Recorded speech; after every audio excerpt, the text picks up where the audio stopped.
Kejadian atau peristiwa tragis di tanggal 30 Desember. Baik di Indonesia maupun dunia.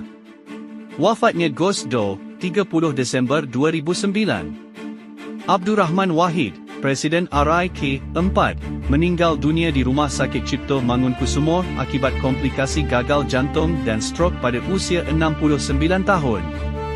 Kehilangan tokoh New dan pembela demokrasi ini memicu duka nasional dan pemakaman negara di Jakarta. Pembunuhan Rasputin, 30 Desember 1916.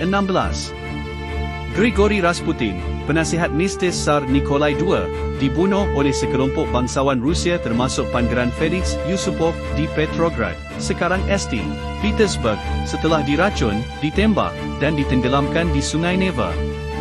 Pembunuhan ini gagal mencegah jatuhnya dinasti Romanov dan memicu revolusi Rusia 1917.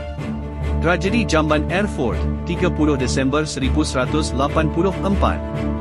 Lantai gereja St. Peter di Erfurt, Jerman, runtuh saat pertemuan 100 bangsawan Kekaisaran Romawi Suci, menjatuhkan mereka ke saluran pembuangan kotoran di bawahnya.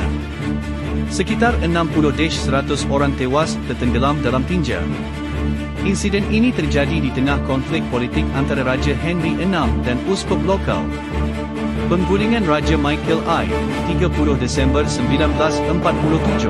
Raja Michael I dari Rumania dipaksa turun takhta oleh rezim komunis yang didukung Uni Soviet, mengakhiri monarki dan memulai era diktator komunis di Eropah Timur.